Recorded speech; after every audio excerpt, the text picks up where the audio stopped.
We can always find our way to a fun moment, even in the shady bunch.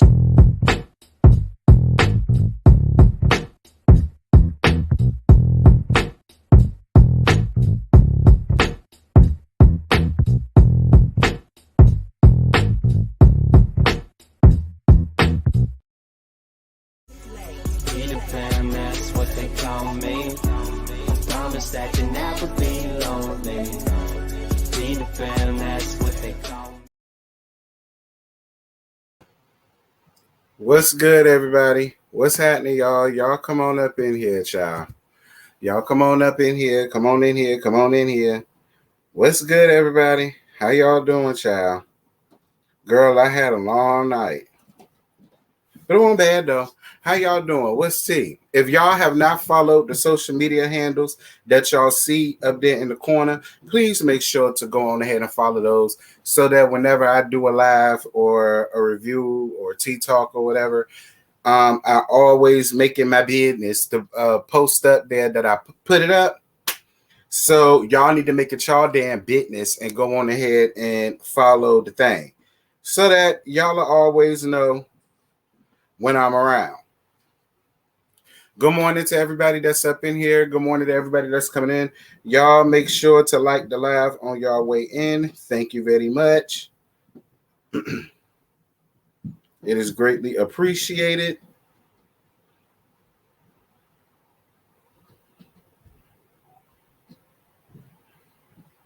Y'all come on in. Come on in. Please make sure to like the live. Y'all know I say that all the time. Child, I'm still getting, girl, my phone been buzzing off the hook all night long.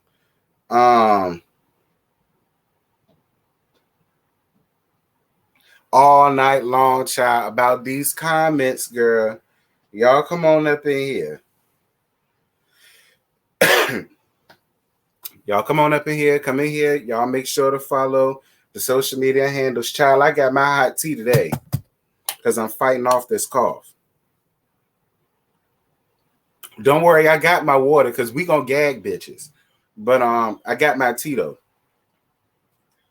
Because I got this stupid ass cough that ain't going nowhere, apparently.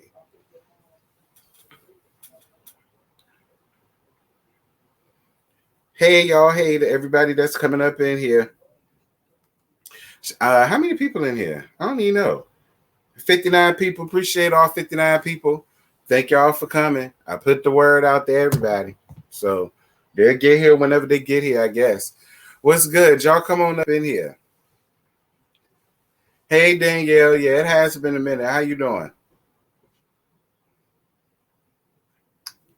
Y'all come on up in here. Kick off your shoes and relax your feet. Child, we get started at the 10-minute mark. We 5 minutes in, 5.5 minutes in, I should say. So y'all got plenty of time to get y'all libations together, whatever y'all need. All right? Get your tea, get your juice, get your coffee, get whatever you need. Get your McGriddle, your hash brown, whatever you hit, your corned beef hash. All right? If you Southern, You know, get your corned beef hash and your scrambled cheese eggs together. Get all of that together.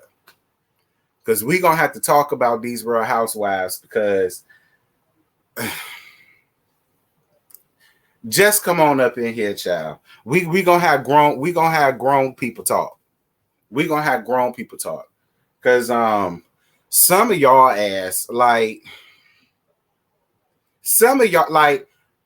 let me tell you something. Some of y'all asses are the reason why Candace is going to get kicked high up in her ass again.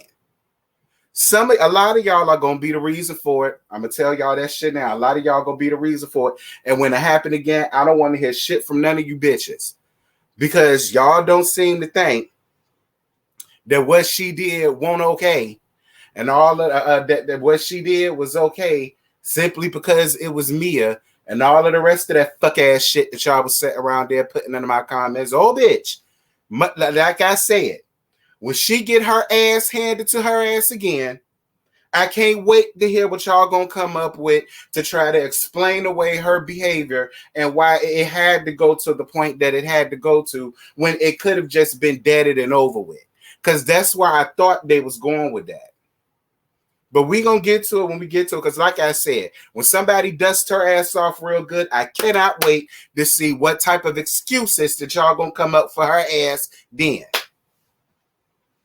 Because, girl, y'all the most excuse-givingest assholes I think I have ever seen in my life. Like, ooh. But we'll get to it. If you can't hear me, baby, you need to cut your volume up or something. No shade. You need to cut your volume up or something, honey, because I think, can everybody hear me?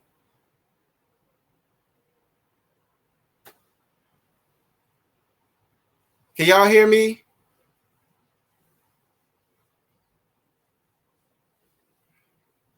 Oh, okay, because somebody said they couldn't hear. I don't know what to tell you, love.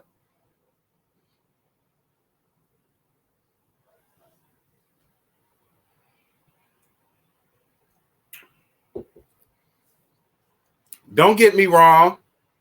Both of them was in the wrong. Both of them was in the wrong. But we'll get to it when we get there. I'm just saying. I'm just leaving it at that.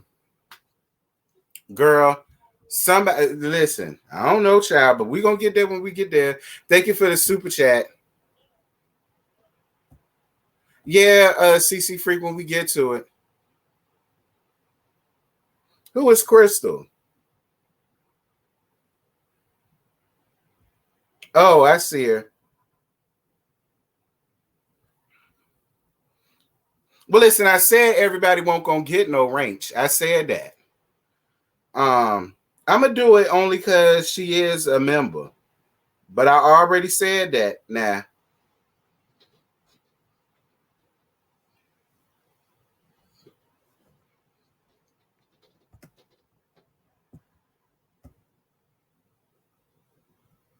Like, and I get it. Everybody want to hang on to everybody want to hang on to she brought up Candace's mama. She brought up Candace's mama. She referenced Candace's mama. She didn't talk about Candace's mama. All right. She didn't talk about Candace's mama. She didn't call Candace's mama low budget. She didn't call Candace's mama and all the rest of that shit that Candace called her mama. She didn't call nothing. She didn't call Dorothy none of those things. She didn't even talk about Dorothy. I'm just saying, everybody seems to want to forget shit because it's Candace. And for whatever reason, she's been elevated to a Shawnee O'Neal with her pig face ass level, which is she can read and shade and gag and do whatever the hell she want, and we can't speak on her. I guess, we can't call out her wrongness. That's too much like right. But we call out everybody else for the fuck shit they do. But when it comes to Candace, you can't say shit about her. But we'll get there when we get there. What's good, y'all? I was on a rant, and I ain't need me to be on a rant, especially that early for a damn rant. But I just had to get that off my chest, child, because y'all listen, you Candace people, girl, But we'll get there. We'll get to that part when we get to that part. So Real Housewives of Potomac. This is season 6, episode 13. GVO or what was the rest of it? GTFO. Get the fuck out. I would have appreciated it better had y'all just well, I guess y'all can't say that. I got my tea because y'all know my throat. But I got my water too as well. Okay, because we finna gag a couple of these people. So me and G, they at home and they packing and they getting ready to go to this weekend trip down to the Eastern Shore. All right, you guys, it's the Eastern Shore. I've been once or twice. I mean, it gives what Virginia give. I mean, you know. But anyway, they talk about how, you know, she's leaving the kids with her mama. And, you know, she's glad that she's able to do that. She's glad that her mom wants to do that. But, you know, there's still that thing on the inside that's like, you know what I'm saying? Of course, she'll be wary about that. I was with her for her variation when it came down to that. I was with that. But I'm glad that she did open that door to her mama and, you know, at least give her mom a chance. That's what matters. It's all about chances. You know, she giving her mama a chance. I ain't mad at it. So G said he don't want to really go because he don't know none of them damn people. He only going because of her. But G, from the shit that I've seen of your ass, I mean, we'll get there when we get there. She tells him about what happened with Candace, and G straight up says, look, that's between y'all. I won't dare. I don't know what went down with that, but I'm going to make sure don't nobody touch you. I'll make sure don't nobody put no hands on you. But other than that, you know, whatever, you know, like, and he gave the same response that most husbands would give in that. Look, that's between y'all. All right. Because I'm cool with her husband. You know what I'm saying? Me and her husband, all right, we finna go down to the country club and then the strip club right after. So, you know, y'all figure it out. Like, I be with it. Because it'd be strange at how the husbands always get along.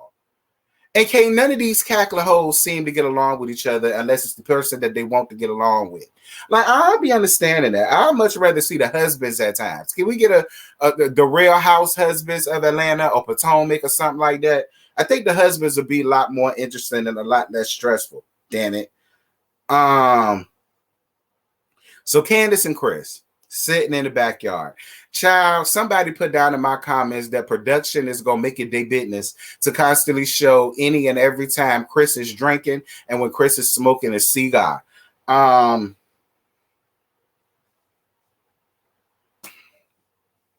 y'all know he work. Y'all know y'all always get down on me telling me stop calling him jobless because he work. He got a job and all of the rest of this stuff. I mean, maybe he do, but I'm just saying, you know. So they was talking about business, but they only got 30 minutes to do it because it was about to be 5 o'clock. And they both agreed not to discuss business after 5. And I said, this is why y'all need to discuss him not being your husbander, because that was the stupidest shit I think I have ever heard in my damn life, especially considering that you going independent and everything is coming from you in your pockets. You don't have no big machine that's behind you making sure that you get everything that you need to have. Or securing the bag, or securing, you know, the spotlight for this showcase, the spot for that showcase, like you doing all of that. But again, I ain't gonna get too deep involved in that because people saying that she fired his ass. That's what the Candace people said. The Candace people said that she fired him or whatever the case may be, and I'm just going off of what they said. Fine. So then she tells him about Mia and her questionings and how things happen. And you want to know what's so funny about Chris?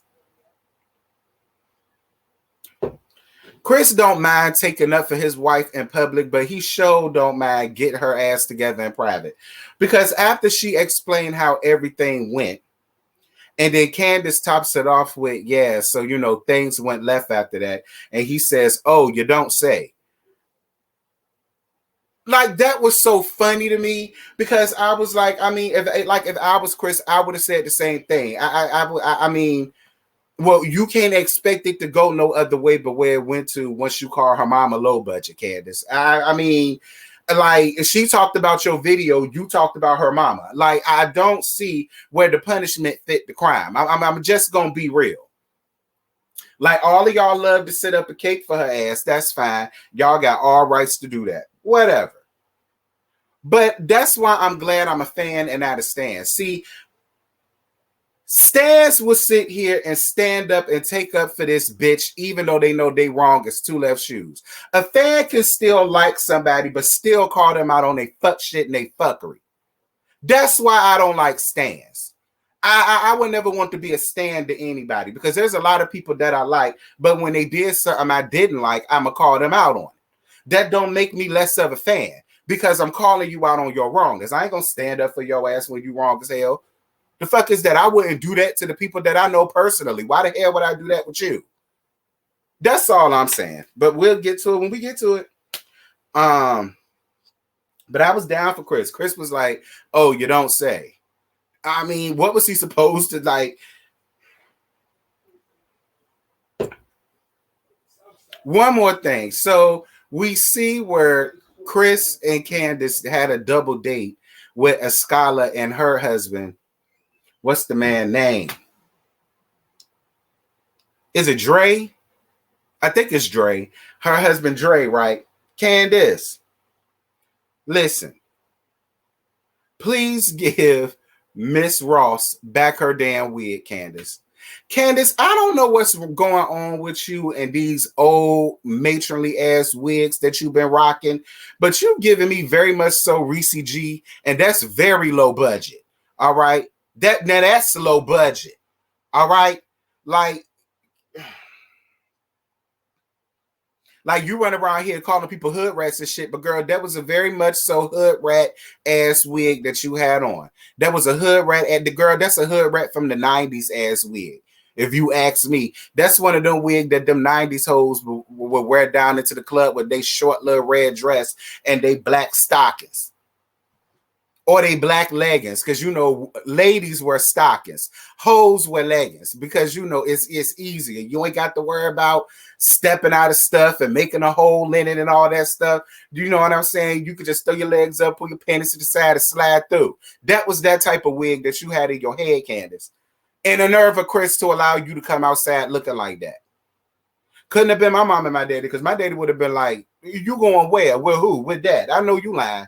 Period. Y'all asses would have stayed home. So child. So Dickless, that nigga in a dress, and Ashley. So Ashley and Dylan come around there, and I'm just getting so sick of damn Ashley always bringing Dylan to the damn scene. Like Dylan, we supposed to be saving the children, and Ashley just keep bringing Dill's ass around them cackling hoes to sit up and talk about a bunch of damn nothing. Like you got a nanny for no reason at all. So you only got a nanny to watch Tommy, and I keep telling you, Tommy don't need nobody to watch him, sis. What type of mischief is he gonna get into, girl, when he too busy running the Fortune 500 company? He too busy dealing with meetings, conference calls, conference trips, flying all around to Dubai. Yeah. Like he too busy to be getting caught up in mischief with Angelica and Chucky and Phil and Lil and all them. That's why he don't hang with them no more, because they're not on the same wavelength. All right. They want to be stuck at home in the cul-de-sac. That ain't what they want. And every time you constantly take him away from him, you fuck shit up. Sick of seeing Dylan's ass. Oh, God almighty. And you got a nanny. You there to work, child. Work. Anyway. So then here come Dickless with her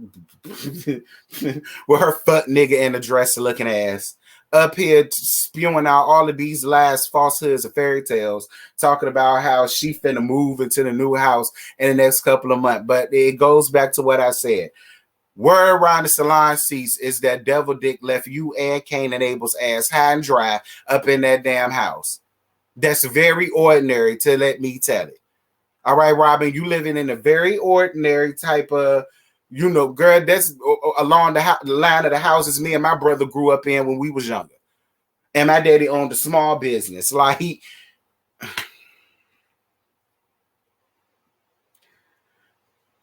Ashley, let me tell you, Ashley, listen. You and your husband, y'all too fucking comfortable. Like, look, I don't care if somebody breastfeeds. But damn, bitch, at least put a damn receiving blanket over you, or at least warn somebody. Like, y'all in the middle of talking, y'all gossiping, and out of nowhere, you just pulling out that damn mosquito bite. And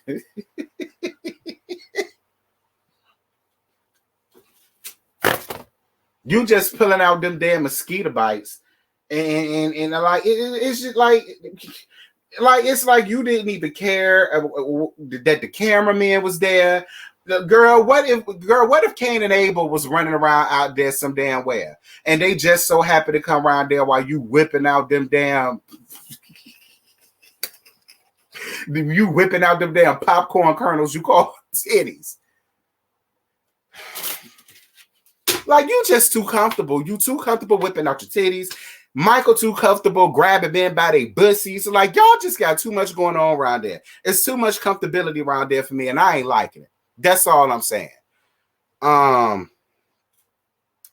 So Tacky at home, Tacky at home getting that tumbleweed, she called a wig together, child. Girl, I ain't never seen a bitch getting her hair together and it's still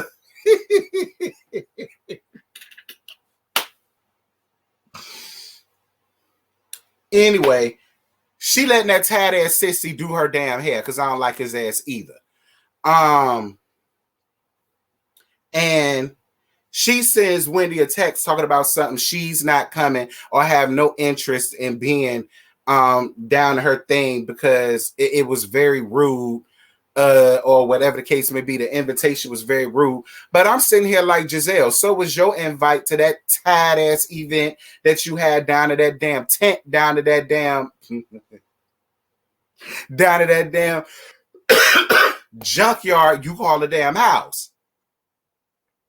Like, that's what I mean by Tacky and Dickless constantly want to hold people feet to the flames for giving them back the very same behavior that they give. You just came off of giving a very shady, tacky ass invite, and you mad that Wendy gave your ass one back. I don't understand how that works.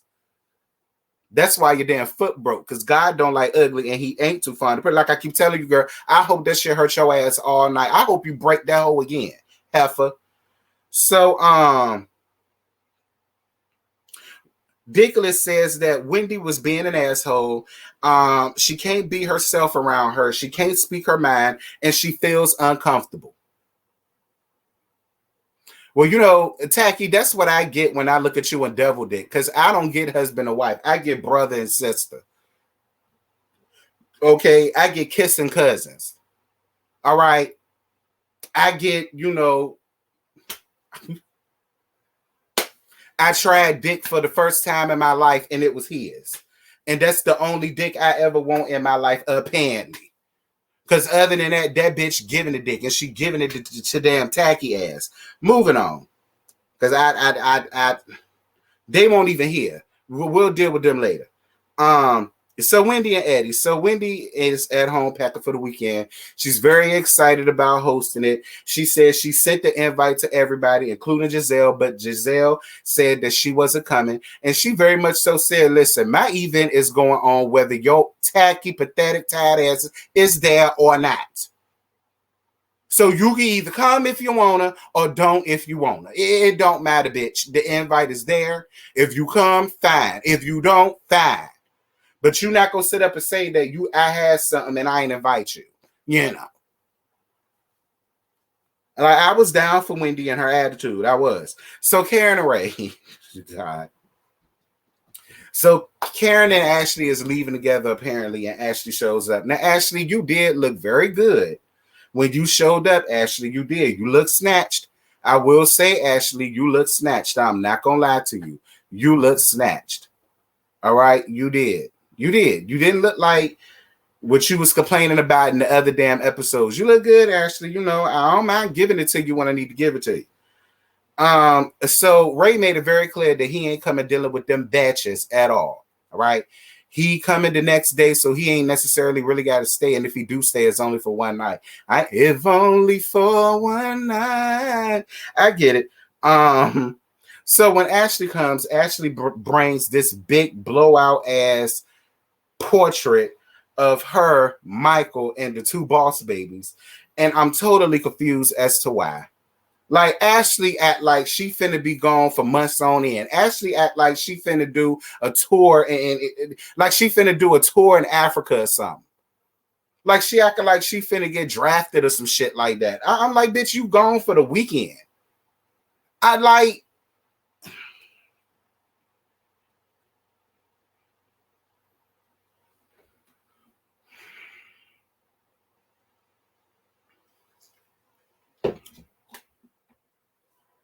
I don't get it. I don't get it. Like I said, when I was pregnant, mine only lasted for 2 weeks. Okay, I ain't get to experience all of this to where, you know, I got to bring big blowout ass pictures of me and my kids and my nasty ass husband whenever I go out for a weekend trip. You know, I guess, child. So it's the day of the trip, and everybody was leaving to go their way up there. Let me tell y'all something. That house was gorgeous. All right, that house was everything. Don't get me wrong. You know, it was very 19th century colonial realness. All right, it was. It was. It was very old school. It was very House on the Prairie. It was very Dynasty. It was. You know, it was very Dallas. It was. You know, it was very much Petticoat Junction. It was. Y'all remember that show? It was. It was. But it was still cute for what it was. I won't mad at it. I won't mad at it. And what else I wasn't mad at was that yellow Balenciaga fleece that Wendy had on. Wendy, listen, your body is cute, but it ain't snatched enough for that damn fleece, much like mine is. So you may as well give it to me. So Wendy and Mia got there first with their husbands. Yeah. Wendy and Mia got there first with their husbands. Now, what I like to see was Wendy and Mia getting along. Because Wendy, you started the beef and the issue between you and Mia. Let's be clear. You started that shit, Wendy. You ain't had no reason to shade that woman nowhere in America. You didn't. You started that shit. So I was here for you actually being nice to her and giving that woman a damn chance. But Gordon and Mia, I'm gonna spend a little bit of time on you too. You know, I'm all down for a person having a good time because that's what you're supposed to do. When you go out after you've been at work all week and all that good stuff, and you know, dealing with the kids or whatever, and you have a weekend off or a weekend to yourself, and you want to get drunk as a skunk, you want to get so drunk you don't know your name. I don't find nothing wrong with that, especially when you on vacation. But I just feel like as a grown-ass adult, moreover, a grown, rusty-ass black man, I don't know how I really feel about seeing you up here drunk and saying the stupid-ass shit that was coming out of your damn mouth. I don't know. Maybe it was the Grey Goose, because, you know, Grey Goose and pineapple juice gets you loose. All right? Or Grey Goose and cranberry juice gets you loose. Anything with Grey Goose and juice, it's going to get you lit. Trust me, I know. I can't fuck with Grey Goose like that.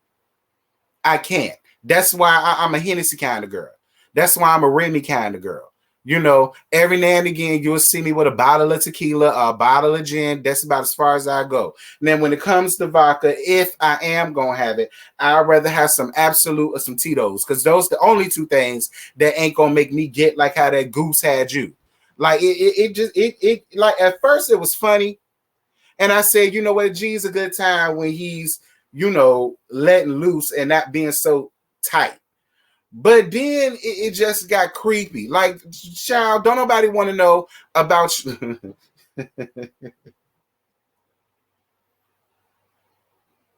Don't nobody want to know about that damn roly-poly you call a damn penis. G, don't nobody want to know about that. I don't know how you want to send all the white girls to Pound Town. I don't want to know about that.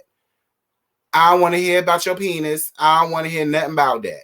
Like, you know, it got to a point where he just became a sloppy drunk. He's, like I said, that damn uncle at the party that while everybody else is doing the cha-cha slide, he breaking it up trying to do the stanky leg. Like, that's what he gave me. And it just became really weird and uncomfortable and like cringy. And Mia just sitting there like, oh, I mean, whatever.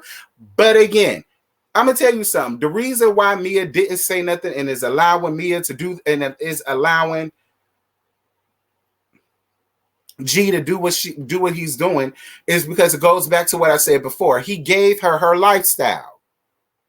He gave her her lifestyle. So of course, not to mention he gifted her ass a damn G-Wagon any damn way she wanted.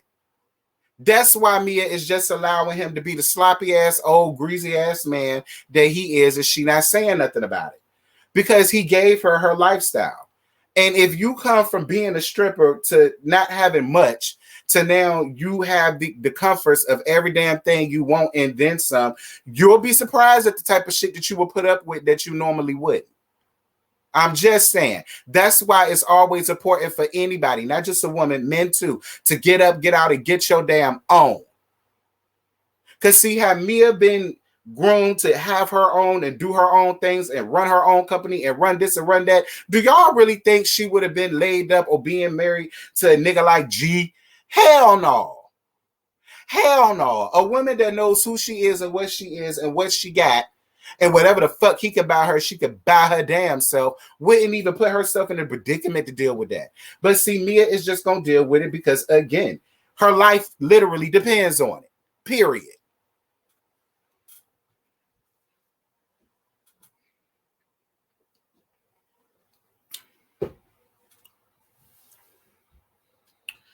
So, Mia decides to open up about her mama and what they're going through to Wendy. And I'm glad she did. I'm glad that she opened up to Wendy because, like I said, her and Wendy ain't got no damn problem. Wendy started that shit. So I was glad that she did that. I was glad that they was able to reconnect. And it also, you know, it made Wendy kind of sympathize with her as it pertained to her mama. Because again, Wendy went through the same thing with her mom. And the relationship with her mom was very important to her. I mean, I was with it.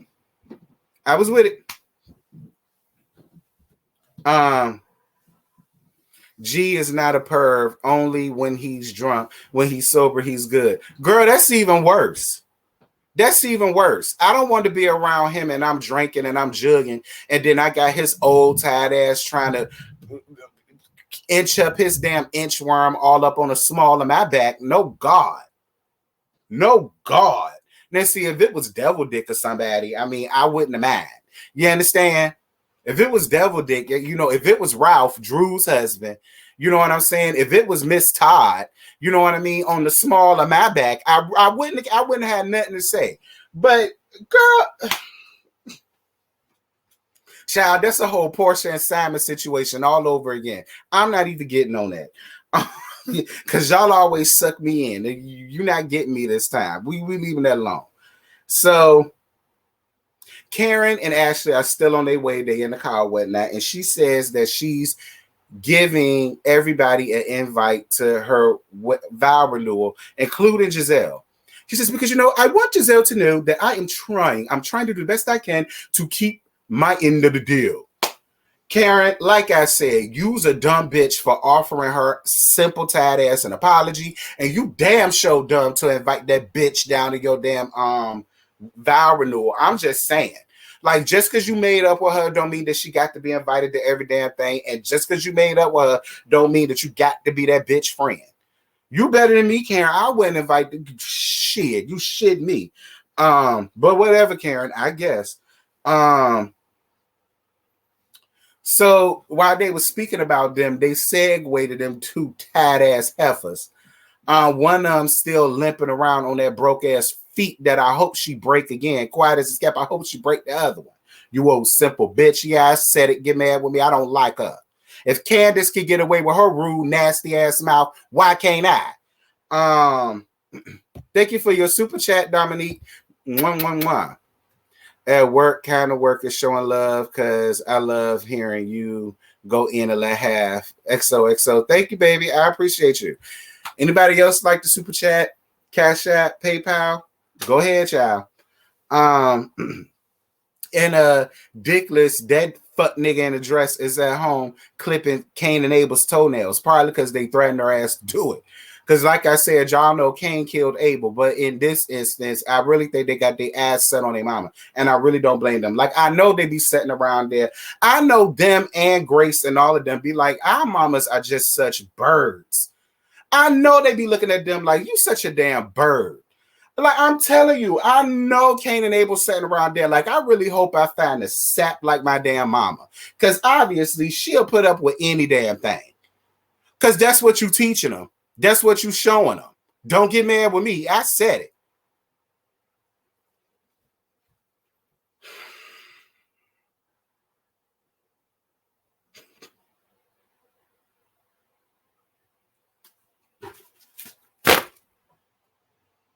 Y'all, I just don't like her. I don't like her. I don't like her, and I don't like her kitty clicking pal. I don't like neither one of them. They crawl under my skin worse than anybody else I think I have ever had to read up here up on any reality show across. Girl, I think they even worse than Eveline and a pig in a blanket face ass Shawnee at this point. I'm gonna be real. Like, anyway, so Candace and Chris comes in, and when she sees Mia, she throws major damn shade in her confessional. And again, at that point, I still wasn't mad at Candace. I was still on Candace's side at this point. I really wasn't too upset at what she was giving to Mia, because I still feel like Mia had no business taking the bait by talking to her mama. I just still feel that way. Even though Candace did way too much for me, that still doesn't excuse the fact of what you did, Mia. It doesn't. At the end of the day, even though you feel like you may have been coming from a business place or you've been there or whatever, you still don't know this damn woman. And it does not make you look good in the court of public opinion when you sitting up around there calling this woman shit low budget. I mean, it doesn't. I mean, it wasn't low budget. Listen, it depends on who you ask. All right. We do have to put into consideration that she is independent and she doesn't have no big, huge label behind her. So she's not going to come up here with some damn, Meg Thee Stallion video, some Cardi B video, you know what I'm saying? Some Beyonce video, some Drake video, she not going to get no Hype Williams type thing. You know what I'm saying? Because she coming out of her own pocket with it. All she had was 10 stacks. And that 10 stacks had to stretch out around a lot of shit. Costume, makeup, hair, venue. They rented out cars. You know what I'm saying? Like, they did a lot. So, I mean, they had to make that shit stretch. So, I really don't know what Mia was expecting to walk on to. Especially with an independent artist. So that's why I said, Mia, you would have did yourself a much better justice just had you not said anything to Dorothy ass at all. I mean, I'm just being fair.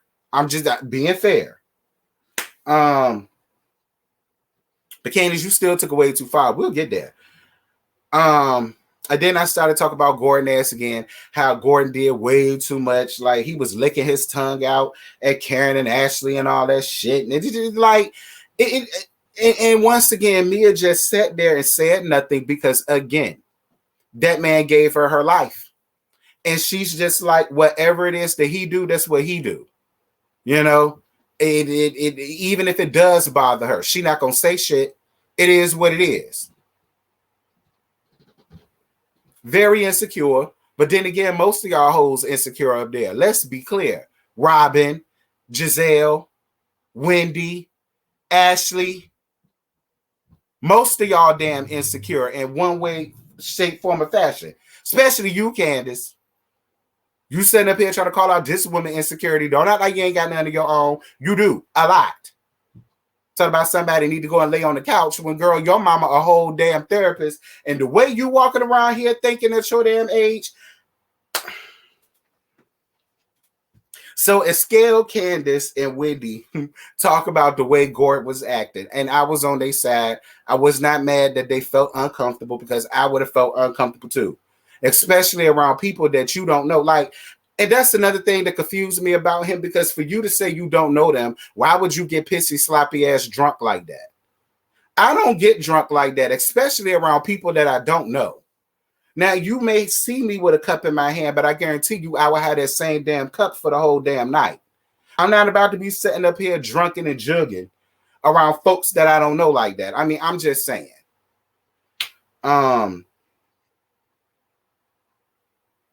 So Candace says that she reads daddy issues when it comes between her because Mia and G have a huge damn gap in age. But, and again, I said, because somebody tried to come up in my comments with what I said too. Girl, fuck you. I said what I said. I don't understand how Candace can sit up and evaluate her situation as if y'all not in the same damn situation. Candace,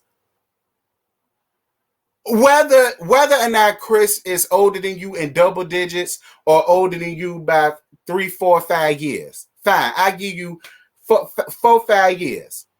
Y'all both still in the same damn boat. Both of y'all still marry old ass niggas. Let's just be well. She married an old ass nigga. All right. And you married old ass Chris that can't keep a damn job. That didn't take care of his damn kids. Couldn't afford to take care of his damn kids. Lived off of you and your damn mama. Talk about bills. What bills? Because I don't understand how many bills you could possibly have with no damn job, child.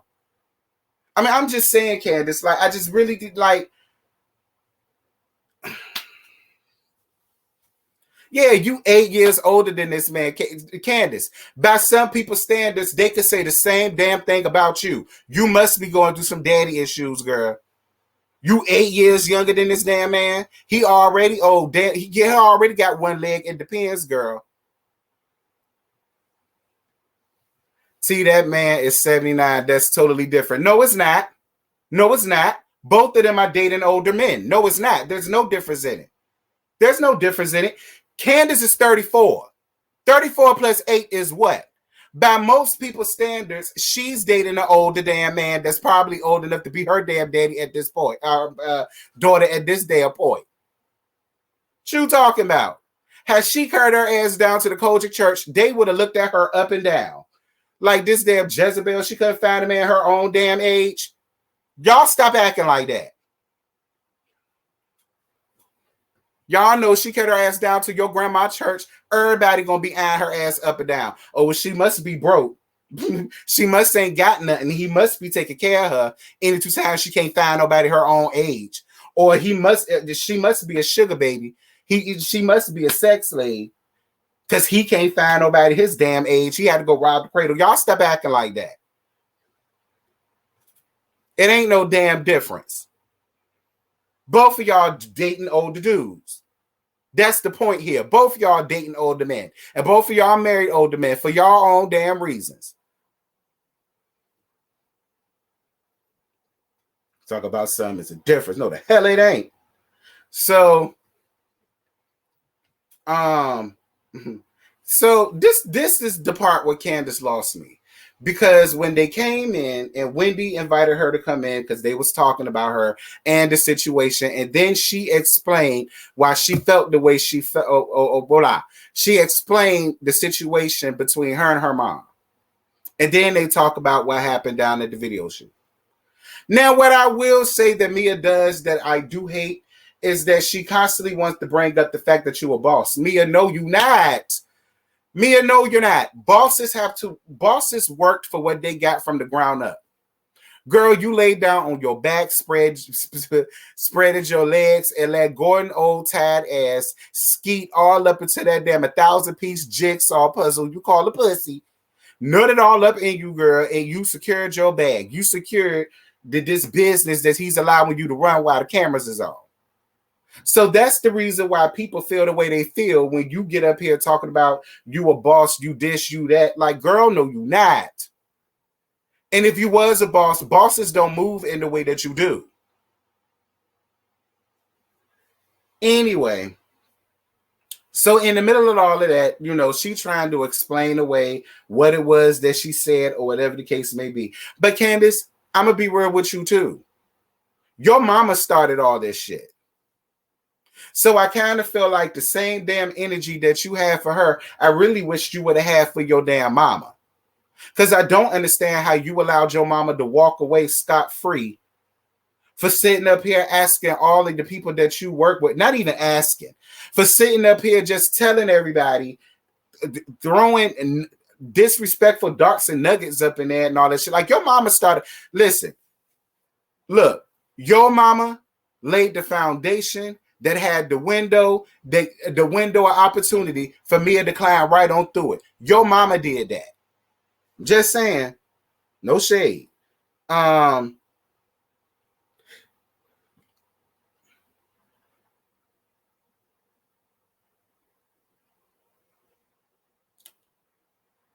da da da da da.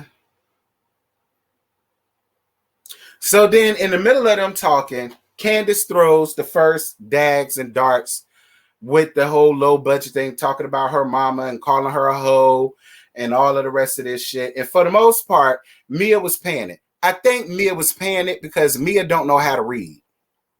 I think that's the reason why Mia was paying it. Mia don't know how to read.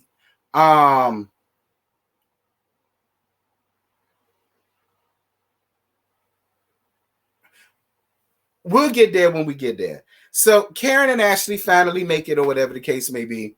And Wendy gave everybody their little gift baskets and whatnot. But she also unveiled her new candle. The box was cute. I love the lettering. I love the color. I wish I could have seen the candle. But for what it was cute. I wasn't mad at it, Wendy, and I wasn't mad at you for giving you full free promotion for your damn candle. That's what you're supposed to do. And then Wendy says, it's enough for us to go around. Like, we can do this together. Both of our stuff can be on HLN or whatever the hell she said. And it really could be. Especially if it smells good. I know I talked a bunch of yang, but if it smells good, I'll probably get it.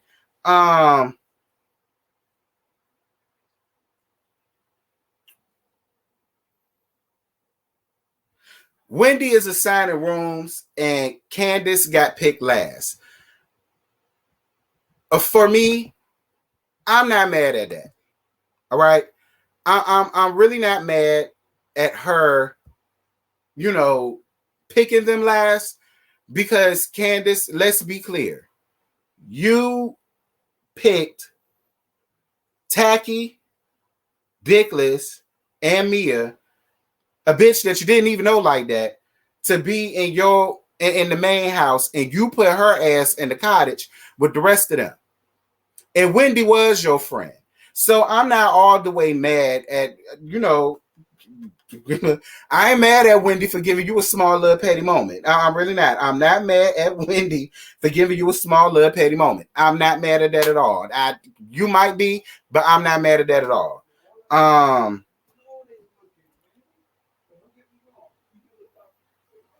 So then when Ashley comes in, she asks Mia, what's going on, babe? Y'all know this is what she does all the time. What's going on, babe? And so Mia says nothing, just, Candace is mean. And then from there, that's when Candace comes over there, and then she starts jaw-jacking with this woman. And then, it goes completely left from there. Now, a lot of people asked me to go in and have on a scholar, because a lot of people felt like a scholar had no business jumping in it because wasn't nobody talking to her. And I get it. But at the same time, don't forget, Mia started with a scholar in the previous episode. So that's probably was some damn last minute pissed offness that a scholar still had for Mia. So, last minute smoke or whatever. Maybe that's what that was. I don't know. Thank you, Dominique, for the super chat. Would love Candace if she could fight like she talk. I agree. What was I saying? Oh yeah. I think that's the reason why that happened. All right. But I will say this. I did like how Wendy tried her best to de-escalate the situation. And no, Candace, it wasn't her taking Mia's back. It was the fact of the same way you got upset and mad and felt like Ashley ruined your trip. That's the shit that Wendy was trying to prevent. Wendy was trying to prevent all of that from happening. It wasn't that she was taking up for her. Much like she said, she knows what it's like to be ganged up on, because let's be clear, that woman was ganged up on the entire time of that damn trip. And she didn't want that for her thing. And I wasn't mad at her for that. I wasn't mad at her for that.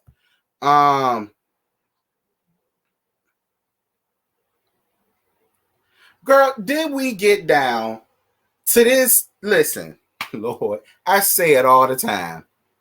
Everybody wants to add ism to the end of a word, and now everybody is all riled up. Who called? I think it was a scholar that called it classism. When Candace was like, she thinks that she needs therapy because she's constantly telling everybody that she's a boss and she's this and she's that, and she constantly has to feel validated by what she has or the things that she can buy and yada yada yada. All of that is all true. But what I'm not, listen, all of this whole classism and like, first and foremost, Candace, let's be clear. Last season, your favorite tagline for Monique was a hood rat. So if we gonna make up words and put an ism on the back of it, and you know what I'm saying, get everybody all riled up, then wasn't that a form of classism? Because you swore up and down that Monique was such a fucking hood rat. I mean, is that not the same thing? I mean, you know, I never understood people that have a lot of money or people that live kind of sort of in the same damn bubble. Like, listen, let's be clear. And I'm about to be real honest with you as scholar. To these pretentious, wealthy white people, all are some broke ass niggas. All right. So at the end of the day, y'all stop all this shit about adding an ism to every damn thing. Like that got under my skin.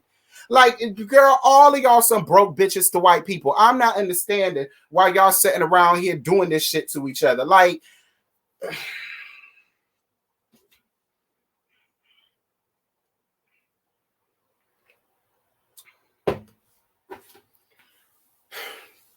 classism. I said, what? A classism? What, bitch? So because you add ism on the end of it, that's supposed to make everybody riled up. And I don't like that shit. I don't like that shit. Y'all stop doing that to each other. Now listen, we're gonna get down to this, these salad throwing bitches.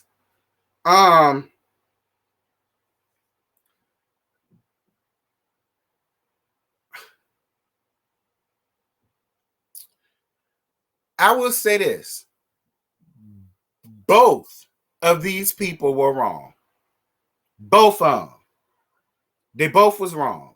Just y'all hold up right quick, y'all. Hold on.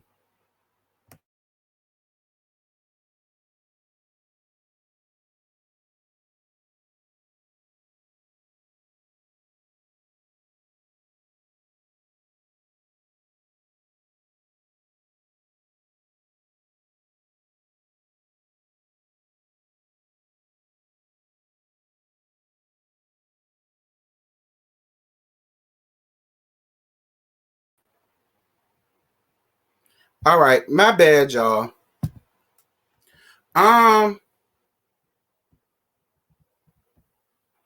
Okay, for some reason, I can't see y'all comments on my laptop. I don't know why. It's a connection thing. So I'm glad I could see it at least on my phone. So if y'all super chat me or whatever and I miss it, it's not that I'm being funny or whatever. It's something going on with StreamYard and I can't see none of y'all comments. So I can see them on my phone though. So I do apologize. My bad. Anyway, but we're gonna make it do what it do anyway. I don't know what StreamYard got going on, but we're gonna make it do what it do anyway.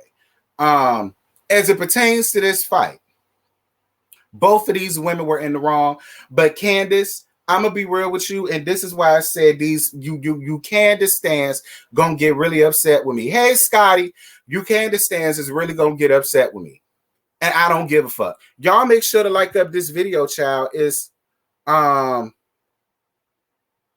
on.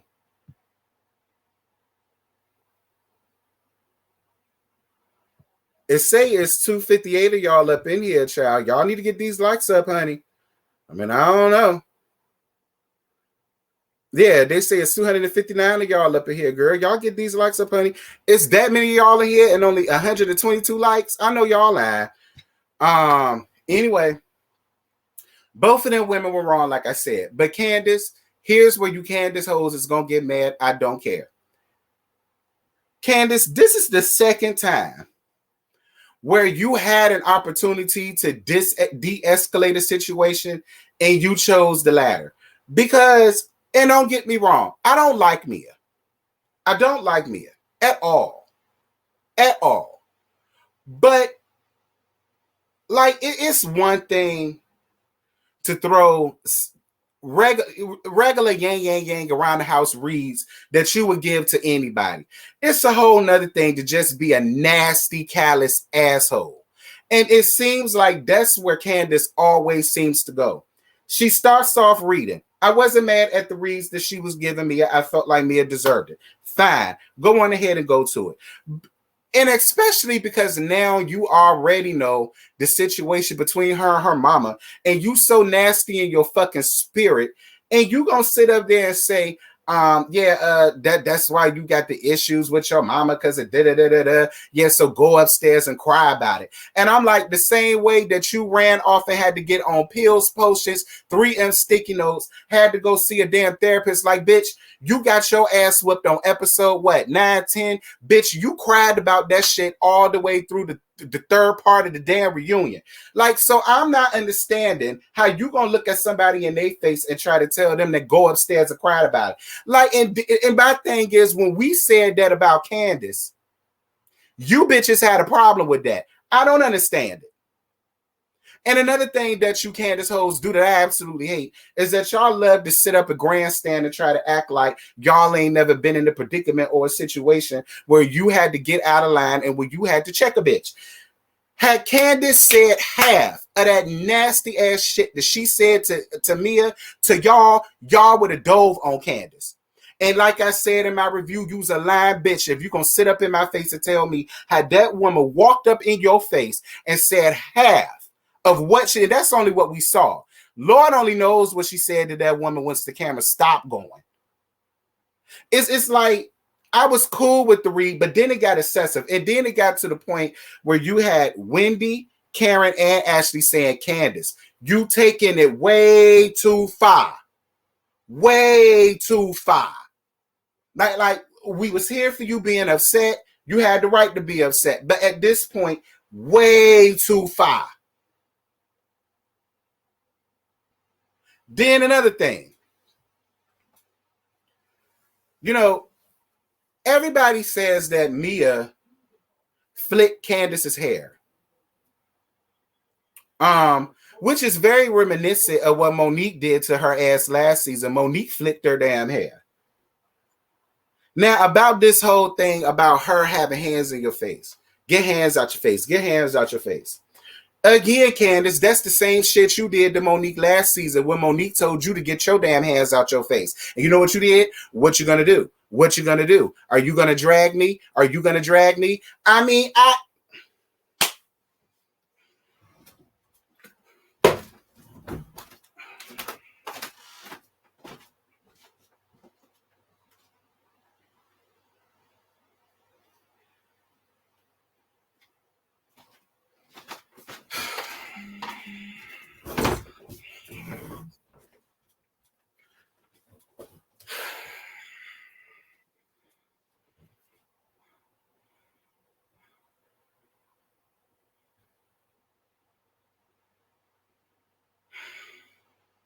I'm a Candace stan.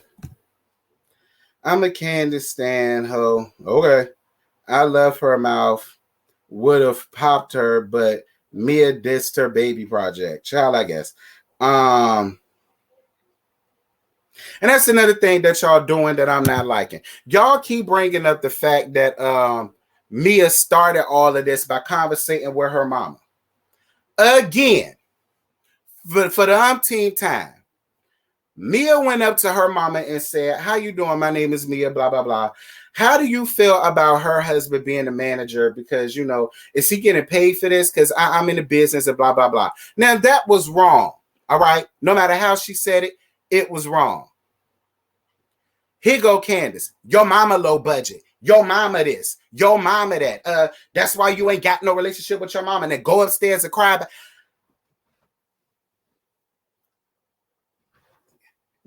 It gotta be me. Like, I don't know. Maybe it is me. Maybe it is me. Like, would my feelings been different had Mia shaded the hell out of Dorothy? Yes. Because at that point, whatever your mama jokes that Candace gave Mia, Mia would have deserved it. Mia did not disrespect that woman, mama. Mia did not disrespect that woman, mama. Not to a degree of where she's disrespecting her damn mama.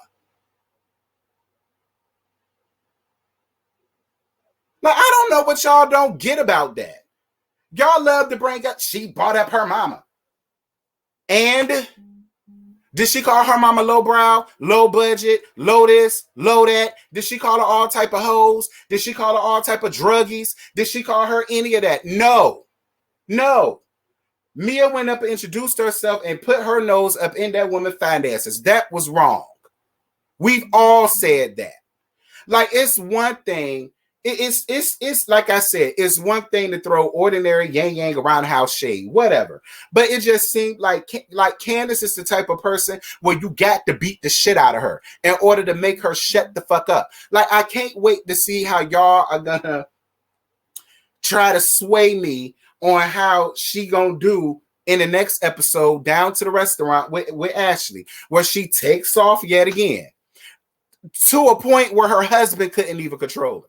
I can't wait to see how y'all gonna sit up and rationalize that to me and rationalize her way of thinking and rationalize her feelings and rationalize this and rationalize. I can't wait. I just know y'all gonna come with some bullshit. Y'all gonna come with some bullshit.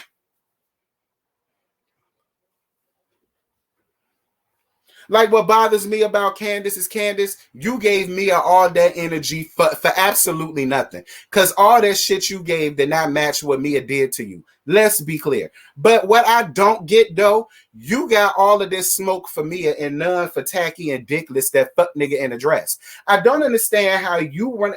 Again, the same shit from last season, how Monique gave you all of that smoke and gave none to Giselle and Robin. This is the same shit that your ass is doing. You got all this smoke for Mia, but none for Giselle and Robin. I don't understand. Now, where the Candace hoes at now? I can't wait to hear how y'all gonna rationalize to me and how her getting Mia together was much more important than her getting Giselle together. Like, my whole thing is, if she gave all three of them that same smoke plus her mama, I wouldn't even be that upset. But you laid all of this down on her doorstep as if your tired ass mama, yeah, I said tired, wasn't the one that was going around here dropping nuggets and seeds of doubt in everybody's head about your damn video shoot. When it comes down to your mama, you understand. When it comes down to Giselle and Robin, you understand. You got all this grace for them, but you ain't got none for Mia.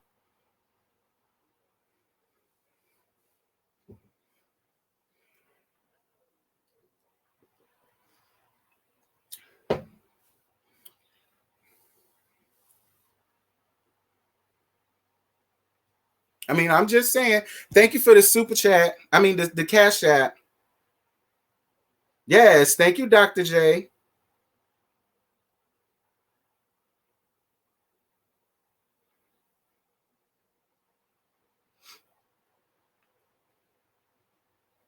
I know the Candace stands in there, child. Let the Candace stands do what they do, child. Like I said, you can't say nothing to Candace. But like I said, Let me tell you something. Mia had a real hard life. And Mia was a damn stripper. I'm more than sure she had to fight it three times in her life. I'm going to be real with you. Had Mia walked over there and dog walked the hell out of Candace, again, I would love to hear how the Candace stance is going to explain it away and going to make Mia responsible for all of this off of what she never said about that girl mama. Off of what she never said about that girl mama. Like you gave that woman mama so many damn reasons. I'm like, well, shit, bitch. Did your mama read her or ask the question, or was it her? Like,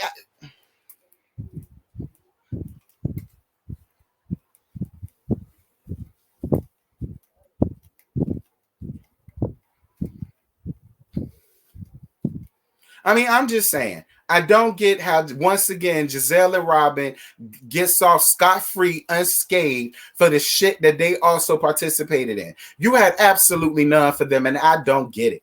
Especially for Giselle, because Giselle was just as bad as your mama. Also running around here dropping seeds and nuggets and seeds of doubt in people's head as it pertains to Chris being your manager. You can explain it away when it comes to them. Oh, but Mia gets all the smoke for you. Why? Why? Listen, Mia look like she knows some secret Mr. Miyagi shit. You keep playing around with her ass, Candace.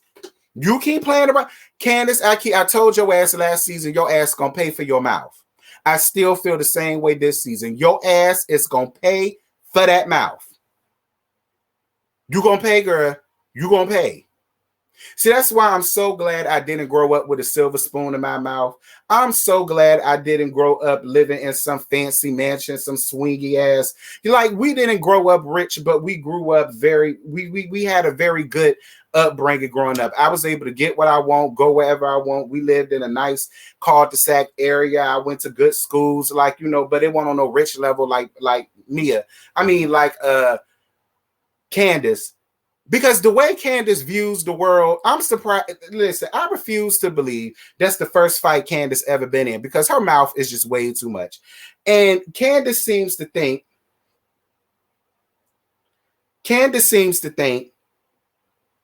her mouth doesn't deserve her or warrant her getting hands laid on her. Girl, that's because of where you grew up at. You grew up around in an area where probably that won't the case. But girl, you in the real world now. And not everybody grew up with a silver spoon and all of this bullshit. And they didn't grow up like that. A lot of people grew up in the damn trenches where they had to fight for everyday survival. And it's just some people that, because of the way they grew up and how hard they grew up and how hard it would, like, grew up with a whole bunch of brothers that talk shit to you, grew up with a whole bunch of sisters that did the same thing. Like, you don't know how people can, like, you talk about. And another thing, Candace, you gonna sit up here and try to tell her what her husband shouldn't be saying to her in front of mixed company. But Candace, you disrespect your husband every fucking chance you get. You've been disrespecting this man since your ass first got on this show. You have said some of the most hurtful shit to this man, and this man is still standing around. So for you to sit up here and try to tell somebody how their spouse shouldn't be talking to them because of how it make them look, I mean, is that not the pot calling the kettle black, in my damn opinion? Because every chance you get to emasculate Chris, you do. Every chance you get to, you do.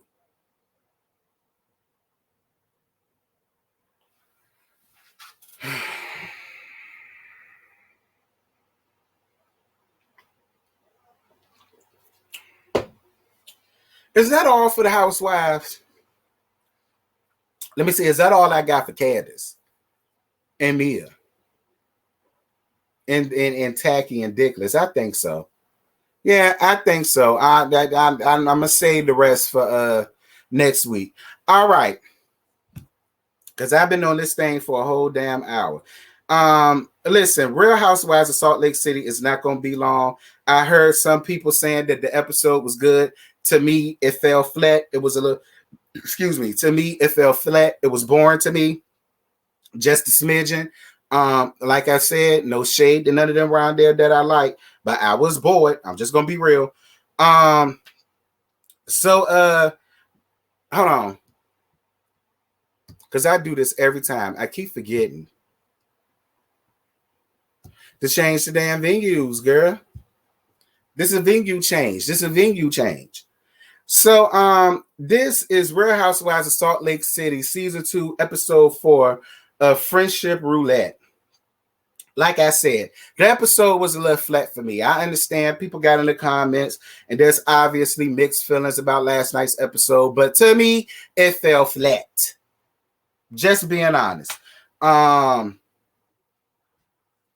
So the episode continues where it left off at, and that was with Shawshank and Meredith. And Meredith was walking off, leaving. Like I said, I was not mad or upset at Meredith for leaving. I felt like that's what she felt like she had to do to keep from putting hands on this damn woman. And I wasn't mad at Meredith for leaving. What was pissing me off the entire episode, though? What was pissing me off about the entire episode, though, was Lisa. Like,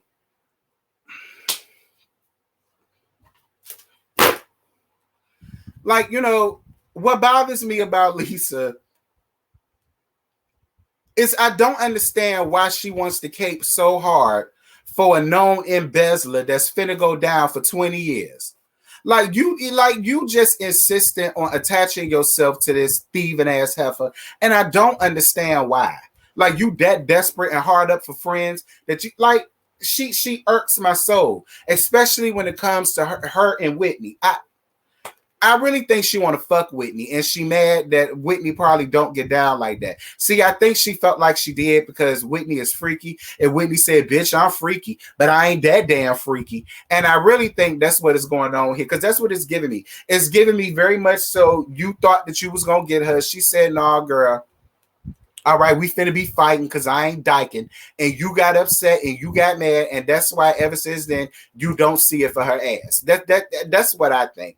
Because I don't get it. I really don't get it. But anyway. So she's trying to get Jen and Meredith to talk. Meredith don't want to hear it. Heather and Whitney trying to get Shawshank to understand her actions and how much it hurt her and what it's causing. She still ain't trying to hear it. So then Stuart goes around there to go and talk to her. And, you know, she finally decides to muster up some half-hearted ass apology that wasn't backed up by anything. You saying she took partial responsibility. She didn't take no responsibility at all. Because it's like I said, nobody from her team liked or retweeted anything. That was Jen. Because she was pissed and mad and upset that Miss Burkeisha referenced that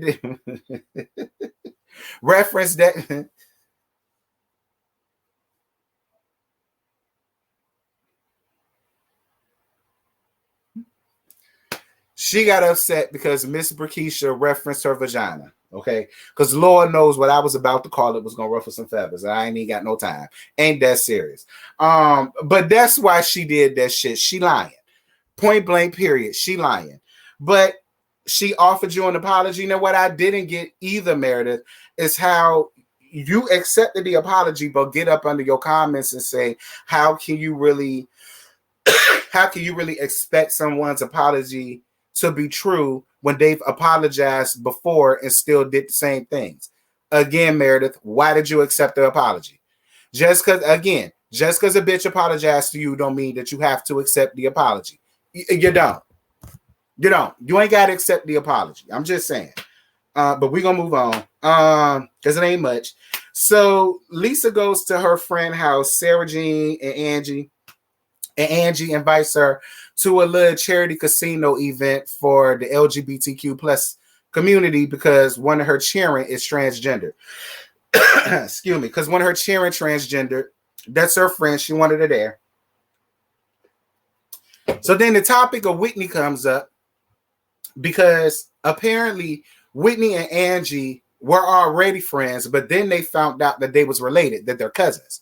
So now they're a lot more closer than what they once was. And because of the fact that Lisa is holding on to a incident with Whitney for whatever reason, she starts acting like a complete brat, being mad and upset, talking about how, you know, in one breath, she's going to say, oh, I really don't care. You can be friends with who you want to be friends with, yada, yada, yada, yada, yada. But then you go turn around and keep saying that she somehow slandered your name or talked bad about you, or she wants an issue with you.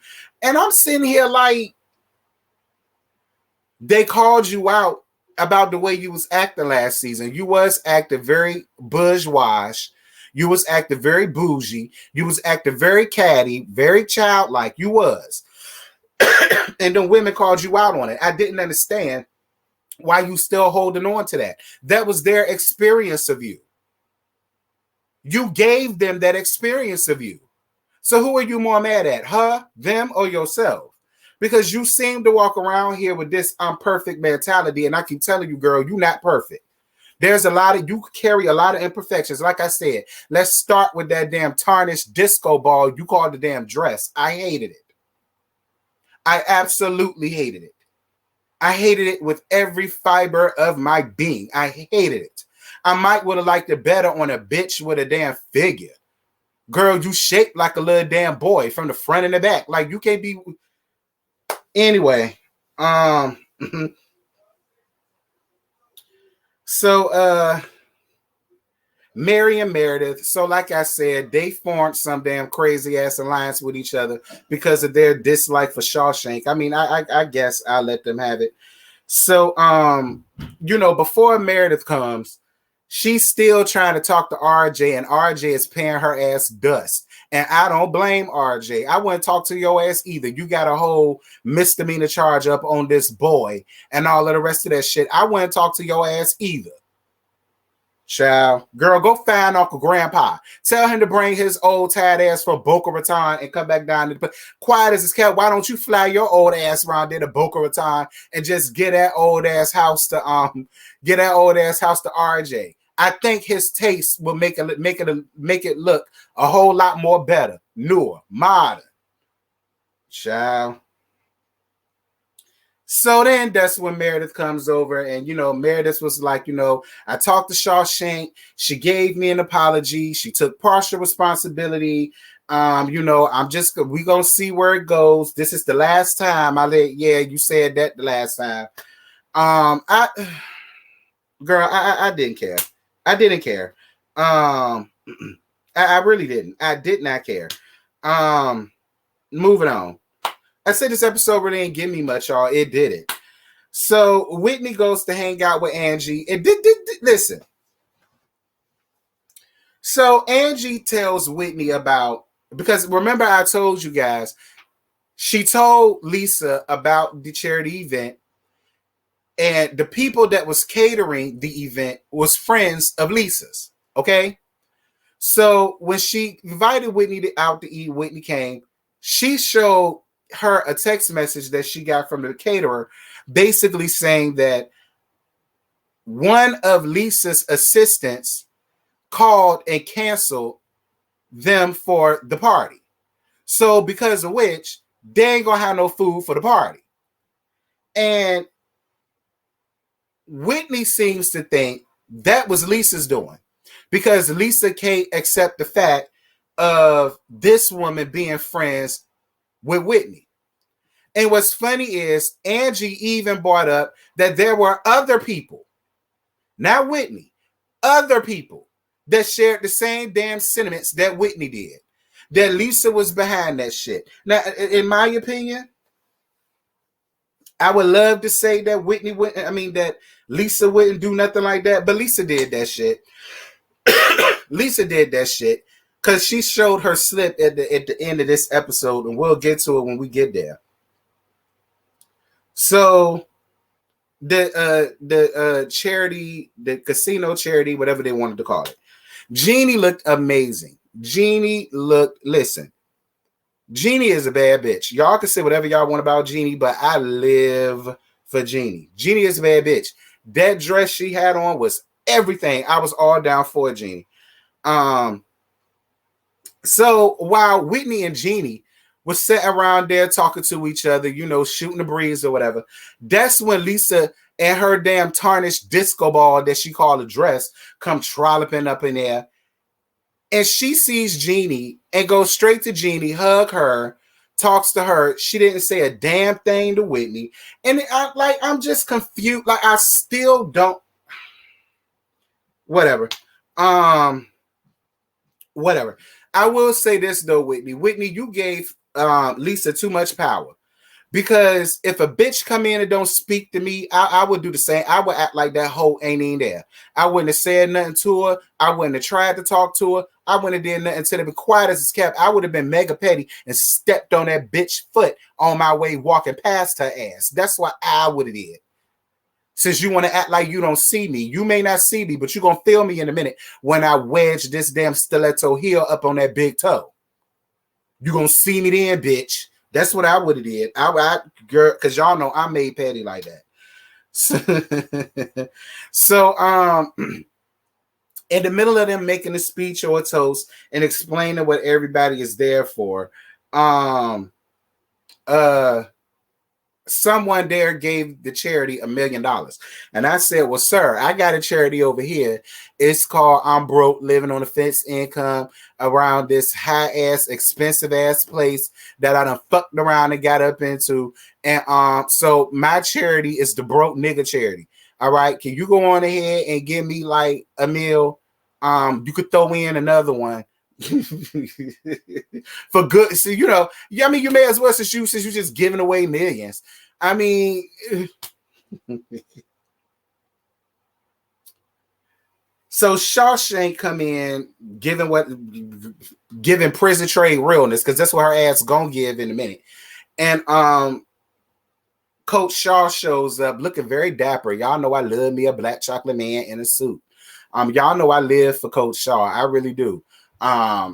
Even though I feel like he profiting off of that damn embezzling ring, that embezzling ring that Shawshank and Miss Stewart got going on around there. He reaping some benefits off that somewhere, but I don't even care. With your fine ass. He came in looking real good, child. I was for it. So then when she sees Mary, she tries to come over there and talk to Mary and try to make it seem like, you know, things between her and Mary are all good. And Mary said, pump your brakes, sweetie, because after the apology you gave me down to the reunion, you turned around and reposted a tweet that talked about her and her husband. And again, Mary, the reason why I'm going to allow Shawshank to get away with that, because I am, and I did. And the reason why I'm allowed Shawshank to get away with that is because I don't know what the fuck you was expecting getting your ass up here with this convoluted damn storyline and expecting the outcome to be any damn different. Like I don't know what you was expecting from people in that moment. I really truly don't. I'm just gonna be real. I don't know what you was expecting from people. You should have known that you was gonna get all type of memes, all type of laughs, and all type of damn opinions, whether they're good, bad, or indifferent. You should have already known that, Mary. I'm gonna go on ahead and I'm gonna let Shawshank have that, because when I saw that tweet, I holler, girl, if you gonna get mad at that, you really gonna get mad at the second part of my reunion. Because, child, I had his old ass in the side-by-side portrait of him and Uncle Grandpa. So if that tweet made you mad, child, I already know the second part of my first season reunion really gonna ruffle your damn feathers. So that's another reason why I can't get on Shawshank for that. I'm just saying. But Jen apologized with one of them empty ass apologies that she often gives. And, you know, she says, oh, I apologize. I'm sorry. I want to make things better. They do a little pinky promise or whatever. And Mary said she going to leave the door open for her, but she got a screen up in it. And I ain't mad at it. I was here for the analogy, Mary. I was here for the analogy. So Angie pulls Lisa to the side and they basically talk about, well, tells her what happened. Here's what I don't like. Because, Lisa, if you going to get up here and you want to be the villain and you want to act like you in charge of the girls, I would have respected you a whole lot more had you just admitted it. Admit it. You did it. Like R. Kelly. I really wish you would have admitted it. You know, You felt the way, you got mad, you got petty. And like, because, and another thing, Lisa, this is how I know you guilty. The woman said your assistant hit them up and told them to cancel it. I'm totally lost and confused as to how that was Whitney's fault. It's Whitney's fault that your assistant called them people that just so happened to be friends of yours 5 hours after she had a conversation about inviting Whitney because they are cool with each other. They're cousins. They're getting to know each other.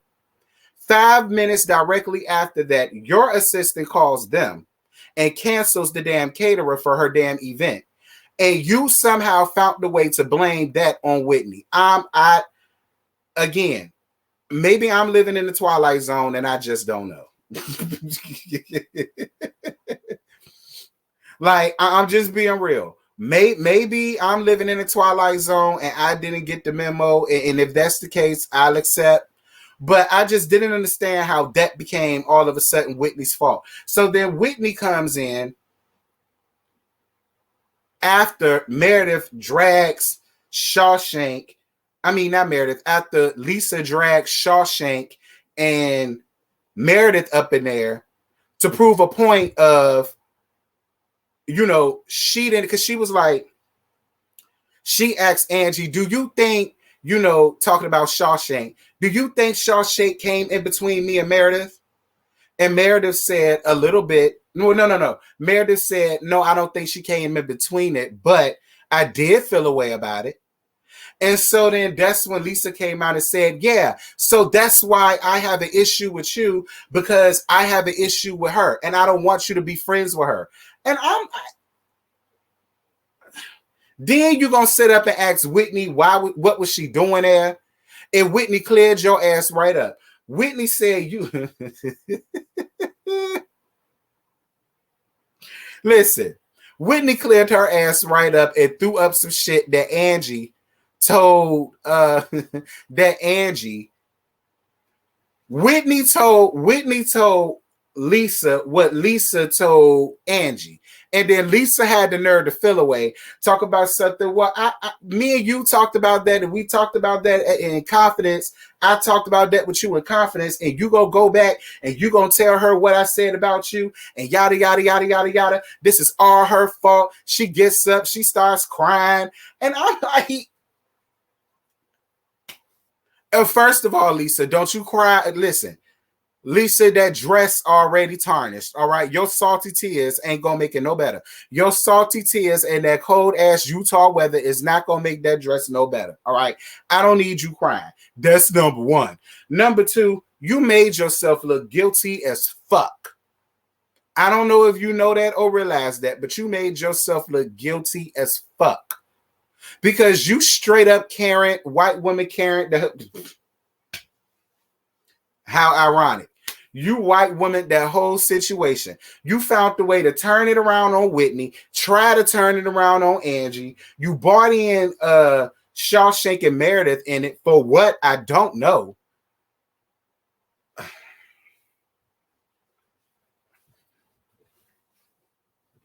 But you know, whatever. This all of that was Whitney's fault. And that was the end of the damn episode. Like I said, it wasn't much. It wasn't much. I ended that right before an hour and 30 minutes came up. It wasn't much at all. Yeah. So for the people that came up under the comments, said this episode was good. I mean, if y'all want to consider manufactured beef good, well, I mean, shit, we've been getting manufactured beef from a lot of these people. So I guess I really can't say that. But listen, y'all, that's it. That's all I got. I ain't got no more to give y'all. I mean, Potomac was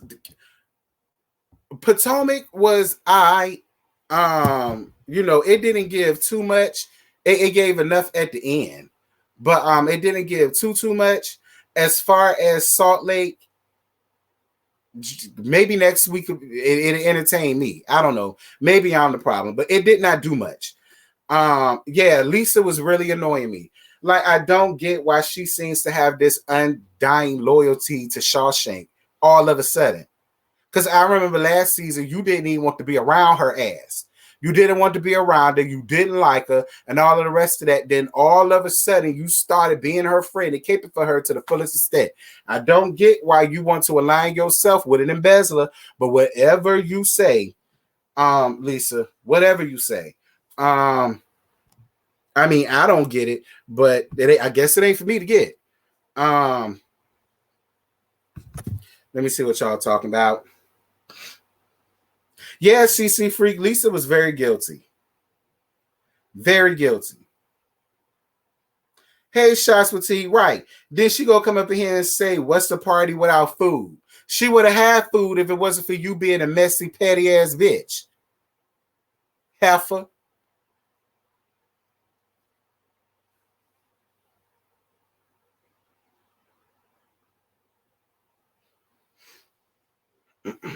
Get Jen's Twitter continues to get her in trouble, obviously. And Jen, my thing is, that's why you don't need people running your shit. You need to run it your damn self. Since you say that's something that you will never do, you need to start running your own thing. But you're lying. Okay, Jen, you're lying. You're lying.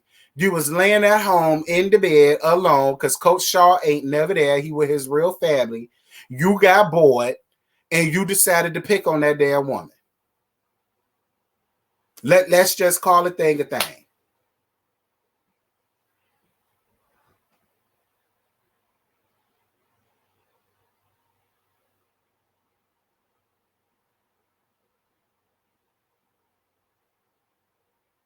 Like it's ridiculous. Like Lisa trying to act like she's somebody. Like Lisa trying to act like she been in charge of the girls her whole life.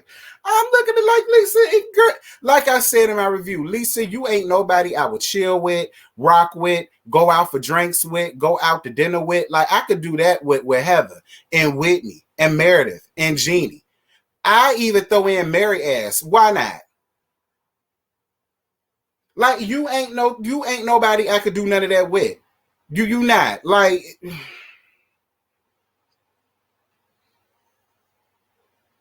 exactly, bestie. Lisa been acting like that since first season, which is why I don't understand why she's still mad with Whitney. Because Whitney, listen, like I said in my review, the camera can only give what you give it. All right, and your attitude gave them what they fucking giving your ass back. That's how I feel. They called you out on your attitude and you mad. But that's what happens when you walk around thinking that you so damn perfect. Girl, you're not perfect. You're not perfect at all. You're not perfect. Your marriage not perfect. Child, that dress won't perfect. I did not like it. Girl. Child, I wanted to take a jewelry cleaning cloth and clean that damn dress. Like it just looked so tarnished to me. Girl, it looked like it's gonna turn the entirety of the whole top of your body green, girl. I didn't like it. I didn't like it. While you sitting up there trying to throw shade, look at the way you looking. I know you lying.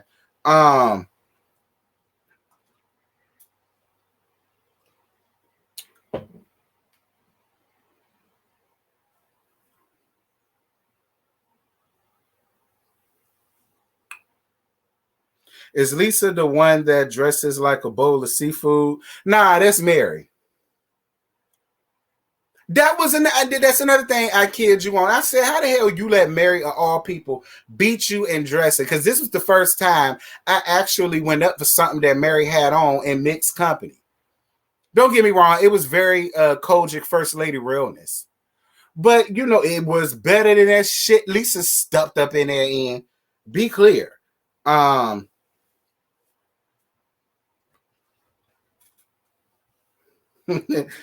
Lisa's back on my shit list with the fuck shit she pulling. She messing with people money for their benefit. Right. That's a whole nother thing. Like you really could have derailed a charity that I actually went up for. Like you didn't give a damn about none of that. The only thing you saw was Red because she's friends with her cousin. I mean, when it comes to family and a friend, bitch, like, whatever.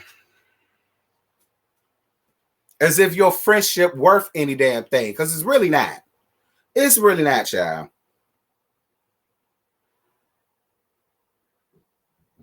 Oh yeah, right.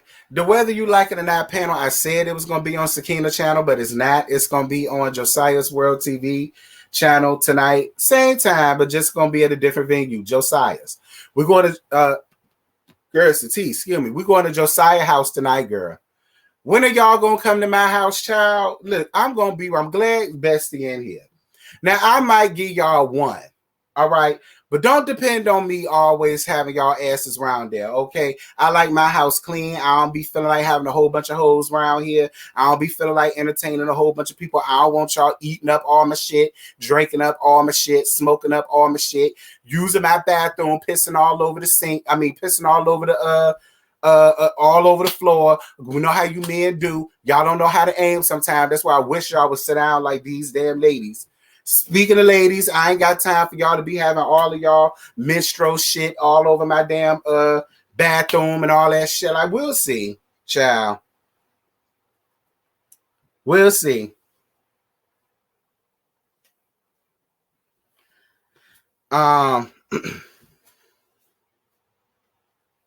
We'll see. I mean, I'll probably do it maybe like once or twice out the month. But don't make it be a habit though. Don't make it be a habit though.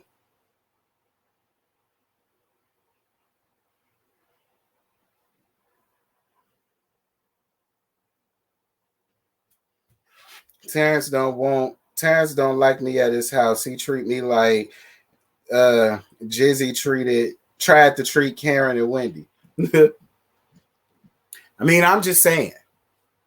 You know, every once in a while, I'll go on ahead and oblige. But girl, don't make it no habit. All right, don't put me in rotation all the time. The answer's gonna be hell no. Child, I be having sneaky links all up in here, girl. I don't need y'all to see my neighbor husband. Then y'all gonna want him. And then when I don't let y'all have him, then y'all gonna threaten to tell his damn wife. See, because I know how the gays do. I ain't got time.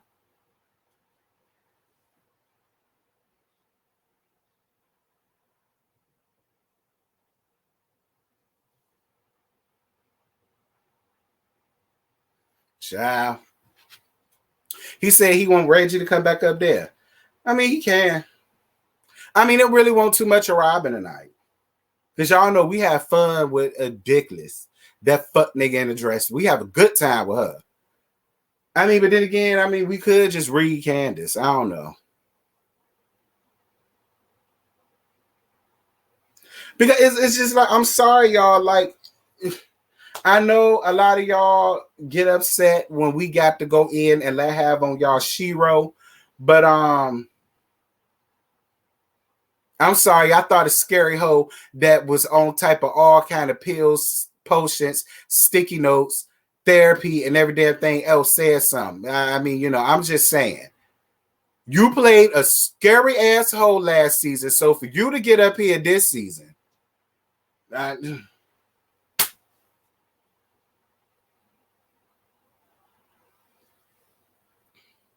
I don't get it. I do not get it.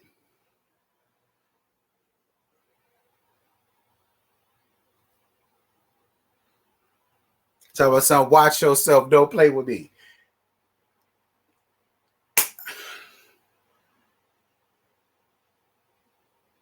But let me not say nothing because these Candace, they already mad, girl. The Candace people are already making excuses for her ass for last night. So you know.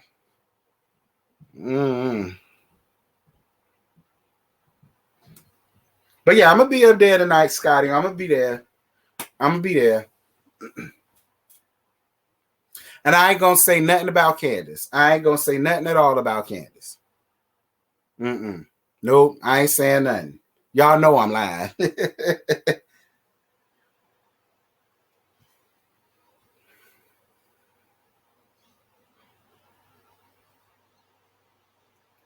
If Reggie comes up there, he's dragging Candace. I mean, I'm not gonna be mad if I look. I ain't got nothing to say. And that's the God's honest truth. I ain't got nothing to say. I ain't lying, CC Free. I'm not about to open my mouth. When it's dealing with anything with Candace, I ain't saying nothing. I'm keeping my mouth shut. I ain't opening my mouth. Because season 5 gonna come up. People gonna make all kind of comparison. I'm not opening my mouth.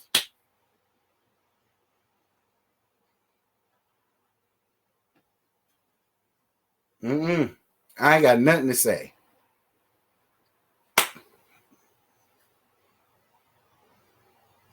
Y'all keep saying, yeah, right. Y'all keep, okay. Don't say I ain't tell you. Scotty, don't sit up and ask me. You ain't got nothing to say. I sure don't. I sure the hell don't. Not nay word. I ain't got nothing to say. I'm gonna let Reggie handle it. Let cousin Reggie do it. I ain't got nothing to say. Keeping my mouth shut. Period. Skip me. I ain't got nothing to say.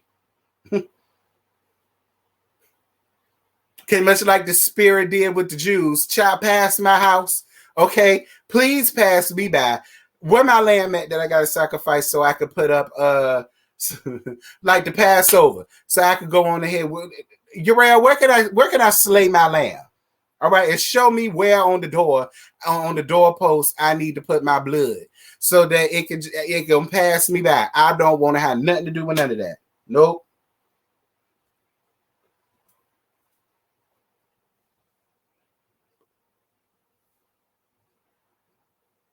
Mm-mm. Mm-mm. Mm-mm. Mm-mm. Mm-mm. Mm-mm.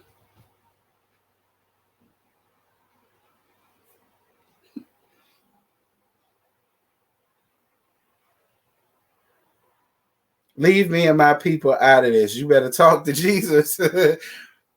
Child. You can't even help me out. I just need to know where on the doorpost. I ain't tell you to do it for me. I ain't asked you to slaughter the lamb. I just said show me on the post to put it. That's all I said. Child. I was lost because didn't Lisa give Whitney a hug at the ice fishing event? Exactly, BK. I said the same thing.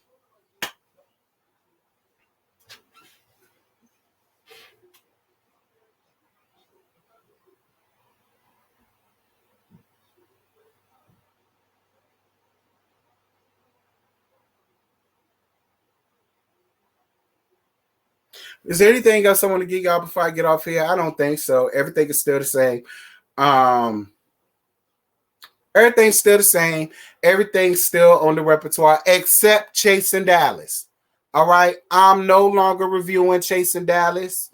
I'm not doing it. Don't ask me why. I'm not getting into all of that, child. I made a whole rant video. That rant video will answer all of y'all questions. Don't come up and ask me why y'all ain't gonna see it no more. I'm done with Chasing Dallas. They can have that shit. It ain't that deep to me. All right, that shit don't even make me nothing but $2-3 any damn way. Don't ask me about that. That's over. That's done. Stick a fork in it. Don't ask me about Chasing Dallas no more. It's done. Period. It's done. So that's the only thing that's gonna be different. No longer up there. So I guess I'll put Marriage Boot Camp in this place. Y'all making me watch Marriage Boot Camp. I don't want to watch that shit. My God. Y'all just want me to watch it so that I can read Amber and Miss Miles down. Y'all want me to read Amber and Miss Messy Miles down, girl. That's the only reason why y'all want me to watch it. We'll see.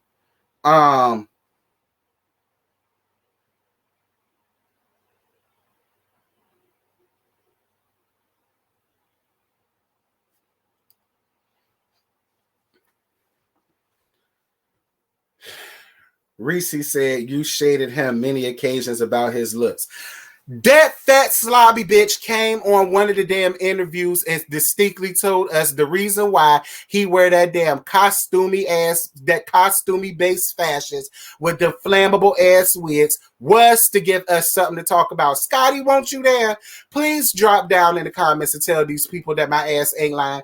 She carried her ass up there and said the reason why she gets up there looking like Ronald McDonald, had a farm, E-I-E-I-O, and that bitch is the farm. and the cow he had on that bitch with a moo here and a moo there. She the one who got up there and said she did that to give the people something to talk about. So I did what you wanted me to do, and you mad. I don't understand how that works.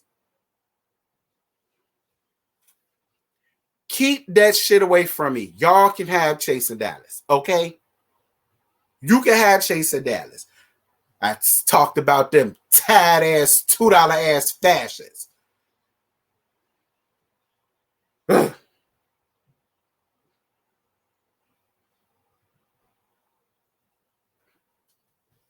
I talked about them fascists.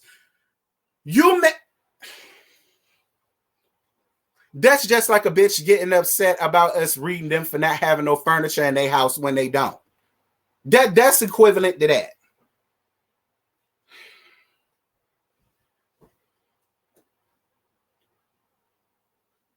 But whatever, this ain't about Reese, okay? I gave that tad hoe 10 minutes of my life yesterday that I'll never get back, or whenever that shit was, that I ain't never gonna get back. And ain't that ironic, that rent video, that's the most highest viewed Chase and Dallas review I've ever had, was that damn rent video. It says a lot. You old dirty, stinking ass heifer, you.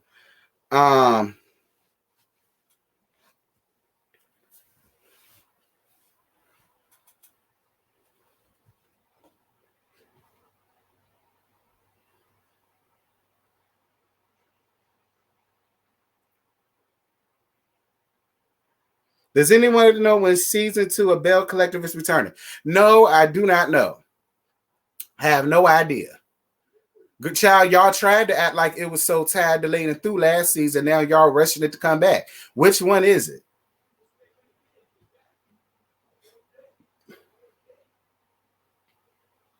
I don't have a problem with Reese personally, but I was confused by the whole situation with T. Me too.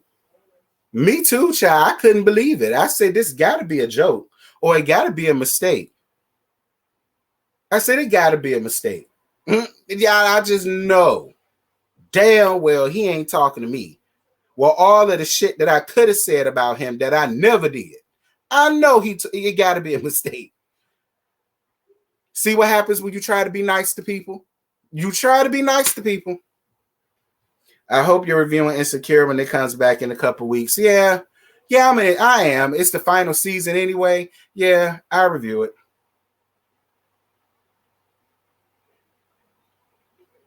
When is Basketball Wives coming back? I do not know.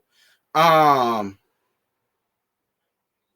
do not know when Basketball Wives is coming back. That's a really good question. It shouldn't be too much longer. I mean, I don't know. It may be in 2022. You know, I mean, I really don't know. I haven't really caught up on it. I do know. I think they finished filming, I think, because they already shot for their little promo shoots. You know, people were sending me the picture of Jennifer ass with Nia and Noraya, and y'all was talking about something. Jennifer finally got friends around there. Girl, I hollered. So I think when they start taking promo shoots and shit like that, I think that's when they're usually done filming. So it shouldn't take that long.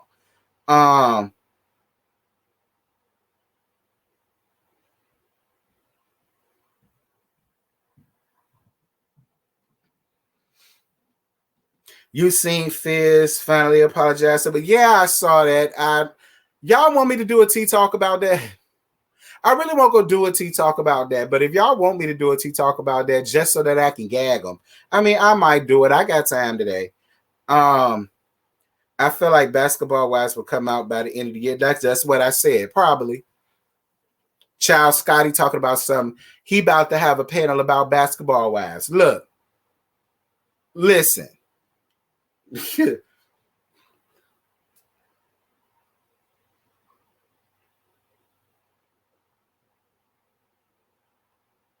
Apparently, G Status is filming. I'm not reviewing G Status. I could care less what G Status got going. And it's no shade, KL. KL, you know I love you down, boo. KL, I fucks with you on Fashion Airs, okay? When Fashion Airs come on, then I'm down with you, KL. But anything dealing with G Status, I'm not doing it. No shade to Sherrod, no shade to our guy, no shade to none of them around there. But Nope, nope, nope, nope, nope, nope, no. No, ma'am.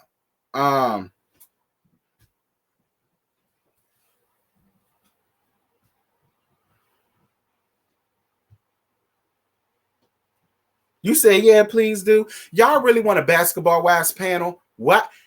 Y'all don't want no basketball wives panel. Y'all can't even handle the damn Potomac panel. I don't look. Listen, because I just ain't got time for the colorism this and colorism that. I ain't got time for none of that. You really want to make a panel out of this shit, Sky? Sky, listen. There might be one panel you're gonna have to leave me out of. I can only take one dose of basketball wives at a time, maybe two, because I decided to put it on the less gag. Child.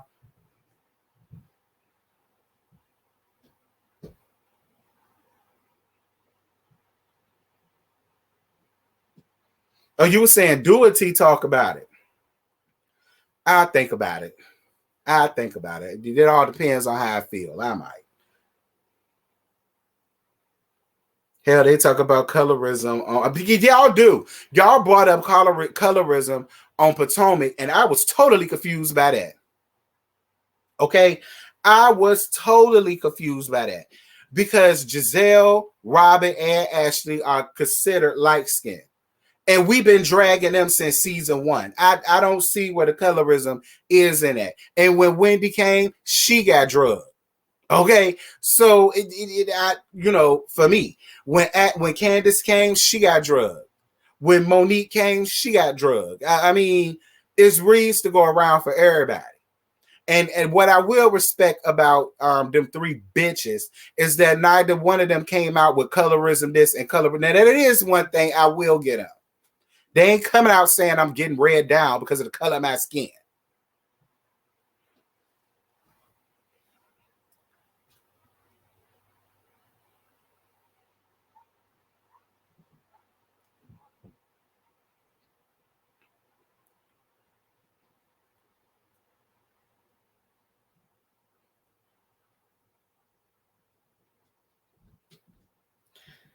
Well, you guys, I'm about to go ahead and end this live. But this is a new cast on Basketball Wives, so colorism stuff won't be there. We hope. Ain't no colorism stuff gonna be up there, Scotty. We hope. Child. We'll see. But y'all, that's really all I got. I ain't got no more to give y'all. Like I said, Mia had just called Escala and Candace broke beats before she went. Stephanie, girl, I ain't getting into this argument with you, child. You think I'm gonna sit up here and be mad with Mia for calling Candace and Escala broke bitches when both of them hoes sat up there and tried to gang up on her? Which is what prompted Wendy to stop them and had to remind them, hey, this is the same thing y'all defended me against last time we was all together from everybody jumping up on me. So, Stephanie, I ain't hearing that shit, girl. I ain't hearing that shit, girl. Stephanie, keep that. Please keep that, Stephanie. No, hell no. Keep that, Stephanie. You get what you give. And out of all of the reading and roasting that Candace was giving her ass to her face, I'm not too upset about her calling them broke bitches. That arrow should not have hit none of them if all of y'all supposed to be so rich and fabulous. Girl, please. I ain't giving you that. Go on somewhere.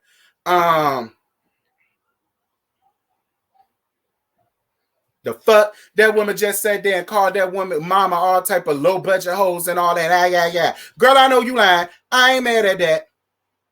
If that arrow hit them bitches, oh well. Check your pocketbooks, bitch. Because that arrow would never penetrated me. My spirit, my soul, or my loins.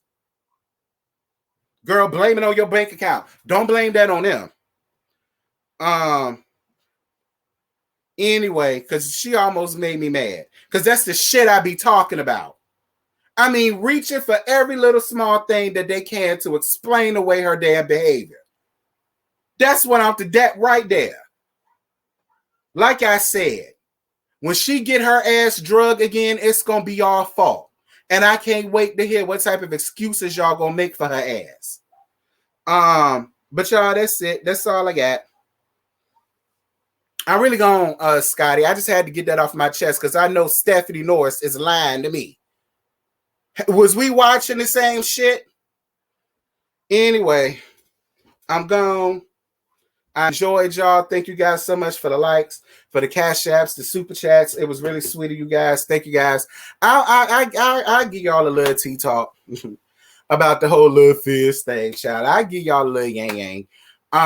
Y'all be good. Y'all be safe. Y'all be blessed again. The weather you like in the night panel. Same time, different house, girl. We're going to Josiah's World TV house, and we're going around to his cul-de-sac. So make sure y'all there. I'm gonna be there. We're gonna have a good time. And with that, am I gone? Yeah, I'm gone. I ain't got nothing else to gag all about, I guess. All right, girl. Bye.